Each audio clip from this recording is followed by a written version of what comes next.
Hello friends, இன்னைக்கு நம்ம பார்க்க போகிறது ஜாப்பனீஸ் அனிமி சீரீஸான parallel world pharmacy season 1 episode 8 தான் இன்னைக்குள்ள வீடியோவில் பார்க்க போகிறோம். உங்களுக்கு இந்த வீடியோ பிடிச்சிருந்தது அப்படின்னா லைக் பண்ணிட்டு அப்படி மறக்காம நம்ம சேனலை சப்ஸ்கிரைப் பண்ணிருங்க.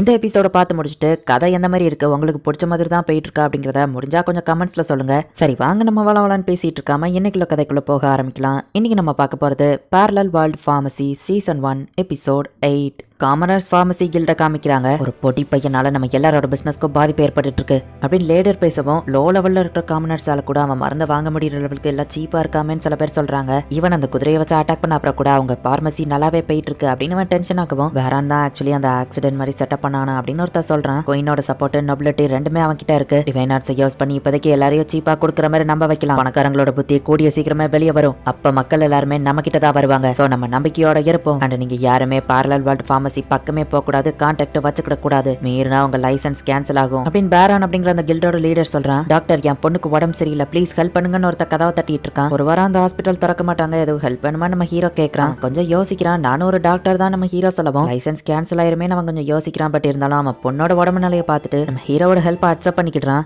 நான் போய் எல்லாத்தையும் ரெடி பண்றேன் அப்படின்னு லாட்டே முன்னாடி போறா. என் கூட வாங்க அப்படின்னு சொல்லி நம்ம ஹீரோவை ஹாஸ்பிட்டல் கூட்டிட்டு போறான். ஃப்ரண்ட் கேட்ல நிறைய கூட்டம் இருக்கு, பட் நம்ம ஹீரோ அவனை பேக் கேட் வழியா கூட்டிட்டு போறான். இந்த மாதிரி காமனர்ஸ்லாம் பின்வாசல் வழியா தான் வரணும் போல அப்படின்னு சொல்லி அவன் நினைச்சிட்டு, சரி நம்ம ஹீரோ ஹாஸ்பிட்டலுக்குள்ள போனா, இந்த பெட்ல உங்க பொண்ணை படுக்க வைங்க, இந்தாங்க இந்த மாஸ்க போட்டுக்கோங்க அப்படின்னு நம்ம ஹீரோ கொடுக்கவும், இது என்னது அப்படின்னு அவர் கேட்கவும், வைரஸ் பரவாம இருக்கிறதுக்கு ஒரு ஷீல்டு மாதிரின்னு சொல்லலாம் அப்படின்னு நம்ம ஹீரோ சொல்லவும், அப்ப அதுக்கு தான் பின்வாசல் வழியா கூட்டிட்டு வந்தீங்களான்னு கேட்கவும், ஆமா என்னோட கஸ்டமர்ஸ் யாருக்கும் பரவிடக்கூடாதுல்ல, அதுக்கு தான் நம்ம ஹீரோ சொல்லிட்டு, உங்க பொண்ணு பேர் ஏஜ்லாம் சொல்லுங்கன்னு சொல்லவும், மாறி 7 வயசு ஆகுது அப்படின்னு சொல்லிட்டு, இவ்வளோ டீட்டெயிலா ஒரு பேஷண்ட்டை கவனிக்கிறாங்களா அப்படின்னு ஆச்சரியப்படுதான். வெயிட் என்னன்னு தெரியுமான்னு கேட்கவோ, தெரியாதுன்னு சொல்லவோ, நான் பாத்துக்கிடுதேன், உங்க பொண்ணை தூக்கிட்டு இது மேல ஏறி நில்லுங்க, அதுக்கப்புறம் நீங்க தனியா நின்னீங்கன்னா உங்க பொண்ணோட வெயிட் என்னங்கிறது தெரிஞ்சிடும். உங்க வெயிட்டை பொறுத்து தான் உங்களுக்கு எவ்வளவு டோசேஜ் கொடுக்கன்னு தெரியும். ஏன்னா கம்மியான டோசேஜ் கொடுத்தா ஒர்க் ஆகாது, அதிக டோசேஜ் கொடுத்தா சைடு எஃபெக்ட் ஆகும்ல, அதனால தான் நம்ம ஹீரோ சொல்றான். அடல்ட்ஸுக்கு நாங்க ஒரே டோசேஜ் கொடுப்போம், இதே சின்ன பசங்களா இருந்தா அதுல பாதி கொடுப்போம், ஆனா இவனோட மெத்தட் ரொம்பவே டீட்டெயிலா இருக்கு அப்படின்னு சொல்லி அந்த ஆள் பாக்குறான். நீங்க யூஸ் பண்றது டிவைன் ஆர்ட்டான்னு கேட்கவும், ஆமா உங்க பொண்ணை டயக்னோசிஸ் பண்ண பெருசா எந்த பிரச்சனையும் இல்ல, உங்க பொண்ணுக்கு இருக்கிறது ஜஸ்ட் கோல்டு தான் சொல்லவும், என்னது கோல்டு தானா, ஃபீவர் ரொம்ப அதிகமா இருக்கு, ஏதாச்சும் ஈவில் ஸ்பிரிட்டான்னு கேட்கவும், அவ்வளவு சீரியஸ்லாம் இல்ல, இது ஆக்சுவலி நார்மல் கோல்டு தான். ஃபீவர் இருக்கிறது ஆக்சுவலி ஒரு குட் சைன் தான். ஏன்னா பாக்டீரியாவை எதிர்த்து அவளோட ஆன்டிபயோட்டிக்ஸ் போராடிட்டு இருக்கு.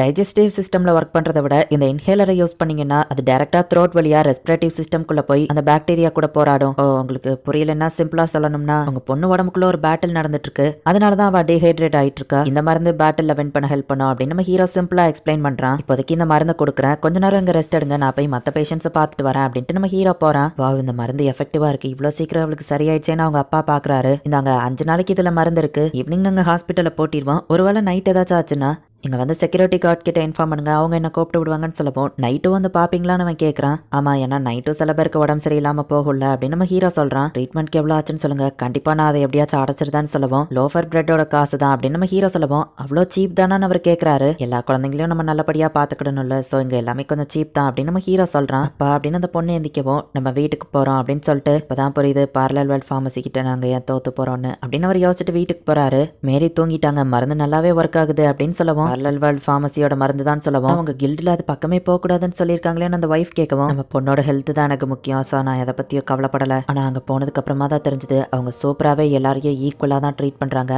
அண்ட் அவனோட நாலேஜ் பையனா இருந்தாலும் அவன் ரொம்பவே திறமசாலியா இருந்தான். அப்பதான் புரிஞ்சுது என்னோட மெடிக்கல் நாலேஜ்லாம் ஒண்ணுமே இல்லைன்னு அப்படின்னு அவன் வருத்தப்படவும், நீங்களும் மத்தவங்களை காப்பாத்தணும்னு நினைக்கிறீங்க, சோ தளர்ந்து போகாதீங்க அப்படின்னு அந்த வைஃப் சொல்றா. சரின்னு அந்த ஹஸ்பண்டும் சொல்றான், ஆல்ரெடி உங்களால நிறைய பேர் குணமாயிருக்காங்க அப்படின்னு சமாதானப்படுத்தவும், எனக்கு தெரியும், அது போக நம்ம இந்த கடையவே கடன்ல தான் வாங்கி கேட்டிருக்கோம், ஆனா அப்படின்னு அவன் கண் கலங்கவும் அந்த வைஃபோ கண் கலங்குறா. நம்ம ஹீரோவோட மெடிசனுக்கு முன்னாடி இவங்க மெடிசன்லாம் ஒண்ணுமே இல்ல, இவங்களுமே மக்களை காப்பாத்த தான் ட்ரை பண்றாங்க, ஆனா நம்ம ஹீரோ கூட சேரக்கூடாதுன்னு அந்த கில்ட் லீடர் சொல்லியிருக்கான். சோ அது இவனுக்கு ரொம்பவே கஷ்டமா இருக்கு. நாளுக்கு நாள் அந்த பேரலல் வேர்ல்ட் ஃபார்மசி வளர்ந்துகிட்டே தான் போகுது, நமக்கு தான் நிறைய லாஸ் ஏற்பட்டு இருக்கு. அவங்க 2வது கடை ஆரம்பிச்சு அது வர நல்லா போயிட்டு இருக்கு, இப்ப 3வது வர புதுசா கடை ஆரம்பிக்க போறாங்களாம் அப்படின்னு அந்த லீடர் சொல்லவும், டெம்பிள் மேஜஸ்டி 2 பேருமே அவன் பக்கம் சப்போர்ட்டுக்கு இருக்காங்க. நம்மளால என்ன பண்ண முடியும்னு மத்தவங்க கேக்குறாங்க.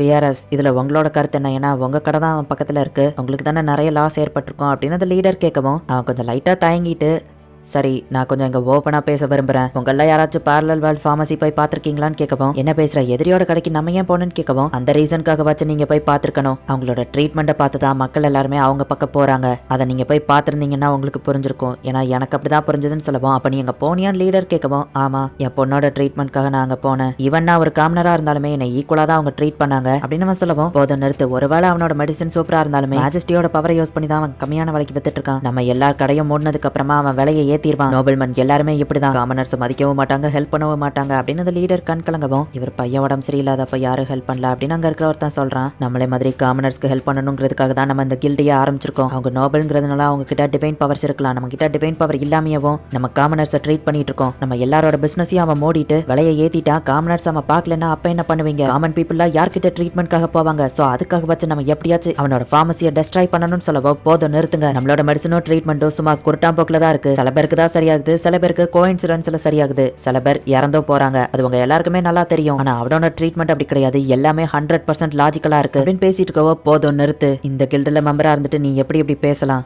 லைசன்ஸை நான் கேன்சல் பண்றேன் அப்படின்னு இந்த லீடர் சொல்றான். ஆளுங்களை விட்டு இவனோட ஃபார்மசியவும் உடச்சு போடுதான். இவன் வர கடன்ல தான் இந்த கடையை வாங்கி கெட்டினதா சொல்லியிருப்பான். ஐயோ என்ன இப்படி இருக்கு? நம்ம ஹீரோ எதர்ச்சியா அந்த பக்கம் வந்துட்டு, மிஸ்டர் பியர் இது உங்க கடையா? நீங்களும் ஒரு ஃபார்மசிஸ்ட்னு எனக்கு தெரியாதே நம்ம ஹீரோ சொல்லவும், உங்க ஃபார்மசி நல்லா தான் இருக்கு அப்படின்னு சொல்லி எங்க கில்டுல பேசின லீடர் அதுக்காக இப்படி பண்ணிட்டாரு அப்படின்னு பியர் சொல்லவும், என்ன மன்னிச்சிருங்க நம்ம ஹீரோ சொல்றான். இதுல உங்க தப்பு எதுவும் இல்ல, ஃபார்மசியை பார்த்து நான் இன்ஸ்பயர் ஆயிட்டேன், அதுதான் என்ன அப்படி பேச வச்சது. எனக்கு வேற வழி இல்லைன்னு இப்ப நான் வெளியூர் போய் திரும்பவும் முதல்ல இருந்து ஆரம்பிக்கணும். ஏன்னா இந்த கில்டுல என் லைசன்ஸை கேன்சல் பண்ணிட்டாங்கன்னு சொல்லவும், அப்ப லைசன்ஸ் இருந்தா திரும்ப கடை ஆரம்பிப்பீங்களா நம்ம ஹீரோ கேட்கறான். இங்க இருக்கிறது ஒரு கில்டு தான், லைசன்ஸ் இல்லைன்னா என்னால ஃபார்மசியை நடத்த முடியாது அப்படின்னு நம்ம வருத்தப்படவும், நான் புதுசா ஒரு கில்டு ஆரம்பிக்கிறேன், மேஜஸ்டி கூட அதுக்கு பர்மிஷன் கொடுத்துருக்காங்க, நீங்க என்னோட கில்டுல ஜாயின் பண்றதுல எனக்கு சந்தோஷம் தான், சோ நீங்க ஜாயின் பண்றீங்களா அப்படின்னு நம்ம ஹீரோ கேட்கவும், பிரயர் ரொம்பவே ஹாப்பியாகி கண் கலங்குறான். சோ பிரயர் இப்ப நம்ம ஹீரோவோட கில்டுல ஜாயின் பண்ணி புதுசா ஒரு ஃபார்மசியை ஓபன் பண்றான். அதுல நம்ம ஹீரோவோட மெடிசன் எல்லாமே இந்த கடையில இருக்கு. புதுசா கடையை ஓபன் பண்றேன், கஸ்டமர்ஸ் யாராச்சும் வருவாங்களா? parallel world ஃபார்மசியை தவிர்த்து ஃபார்மா இல்லாம வேற ப்ரொப்ரைட்டரா இருக்கவங்க கிட்டயே வருவாங்களா அப்படின்னு பேர் யோசிக்கப்போ,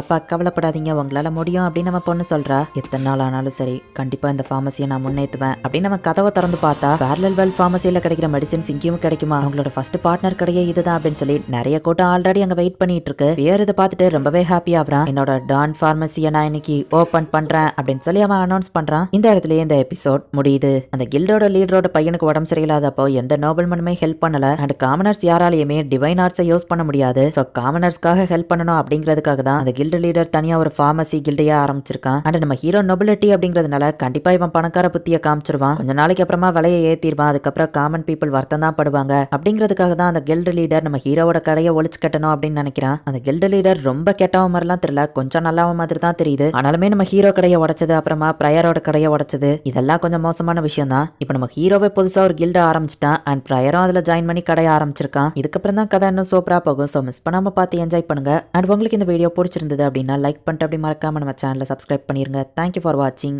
பை கைஸ், நெக்ஸ்ட் எபிசோட்ல மீட் பண்ணலாம்.